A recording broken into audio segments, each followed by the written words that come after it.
kenapa Datuk Rosyano ada kat sini? Pro2 lancarkan app baru? App apa pula ni? Smartwatch pun ada?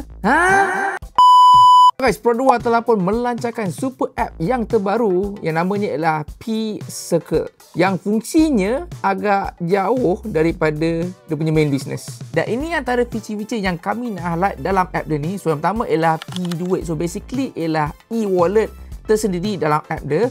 So kalau korang tengok sekarang ni dah macam-macam e-wallet, Tashengo lah, Shopee lah.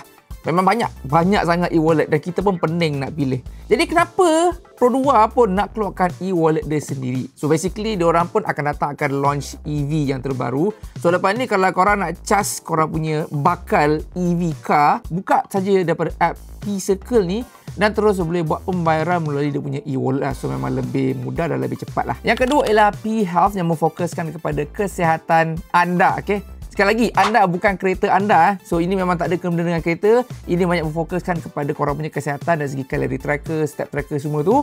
Sebab apa adanya P-Health ni? Sebabkan diorang ada launch smartwatch yang terbaru, nama dia P-Go Smartwatch. So memang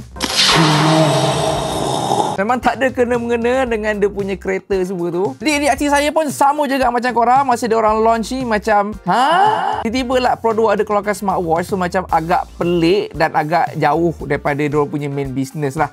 Tapi apa yang menariknya daripada smartwatch ni ialah ada fungsi smart vehicle control. So korang boleh jadikan P-Go Smartwatch tu sebagai korang punya kunci kereta. Nak unlock car, lock car semua tu pakai smartwatch. Dan yang terakhir ialah P-Entertainment, which is dia punya streaming service. So korang boleh stream konten-konten video yang ada dalam P-Circle ni.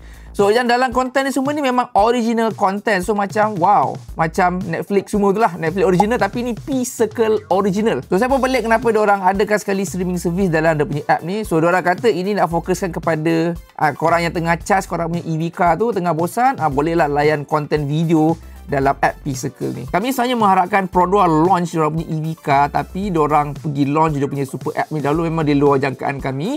So ini mungkin first step diorang untuk ke arah EV. So kita tunggu sajalah diorang punya first EV car yang akan di launch pada akhir tahun ni, insyaAllah. Jadi apa pendapat korang tentang aplikasi P-Circle ni? Boleh komen di bawah.